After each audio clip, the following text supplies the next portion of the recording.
wa ujumbe wa Urusi Vladimir Putin, Medinsky, amesema anatarajia wawakilishi wa Ukraine wawasili kwa mwanzo wa mazungumzo ya amani siku ya leo Ijumaa mwendo wa saa 4 za asubuhi huko Istanbul.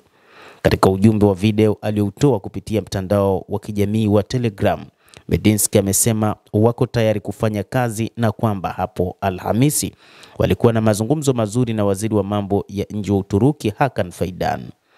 Hata hivyo, kwa mujibu wa Ukraine, Urusi haiko tayari kwa ajili ya kumaliza vita hivyo. Kwa upande wake, Ukraine kupitia Rais Volodymyr Zelensky amesema anatuma ujumbe wake unaongozwa na waziri wa ulinzi Rustem Umerov, licha ya kuwa ujumbe wa Moscow haujumuishi yeyote anayefanya maamuzi katika kuhusiana na vita vya Ukraine. Zelensky amesema lengo la ujumbe wake ni kujaribu kufanikisha hatua za awali za kusitishwa mapigano. Zelensky, ambaye hapo awali alisafiri kwenda Uturuki baada ya kumtaka rais wa Urusi Vladimir Putin wafanye mazungumzo ya ana kwa ana huko Ankara, ameituhumu Moscow kwa kutofanya juhudi za kweli za kufikisha mwisho vita hivyo kwa kutuma ujumbe wa ngazi ya chini kwa mazungumzo hayo ya amani aliyoyaitisha Putin mwenyewe. Haya yanafanyika wakati ambapo waziri wa mambo ya kigeni wa Marekani Marco Rubio akisema matumaini ni madogo mno kwa mazungumzo hayo ya amani kutoa mwafaka baada ya pande hizo mbili kushambulia na kwa maneno kuelekea mazungumzo hayo.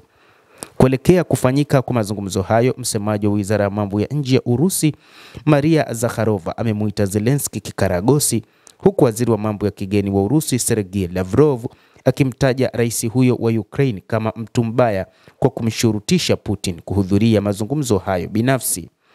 Ila Zelensky amesisitiza kuwa Putin ni sharti aonyeshe uongozi wake na ahudhurie mkutano huo iwapo kweli yupo tayari kwa ajili ya mazungumzo. Mazungumzo ya kwanza ya tangu mwaka 2022.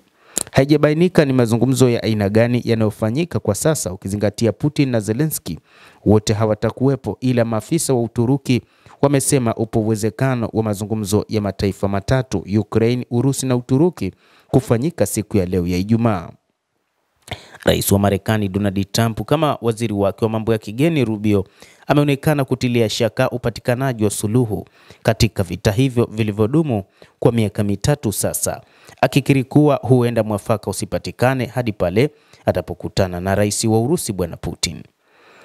Makumi kwa maelfu ya watu wameuawa tangu Urusi ilipofanya operesheni yake ya kijeshi nchini Ukraine tangu mwaka 2022, na Urusi kwa sasa inakalia angalau 20% ya ardhi ya Ukraine.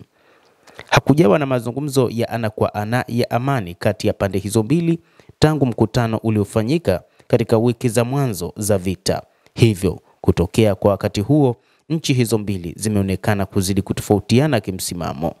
Zelensky atahudhuria mkutano wa viongozi wa Ulaya katika mji mkuu wa Albania Tirana siku ya leo ya Ijumaa.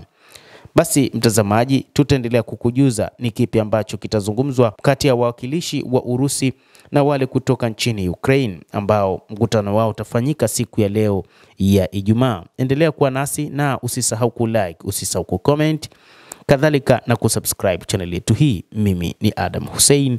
Endelea kuwa nasi wakati wote, endelea kutufuatilia.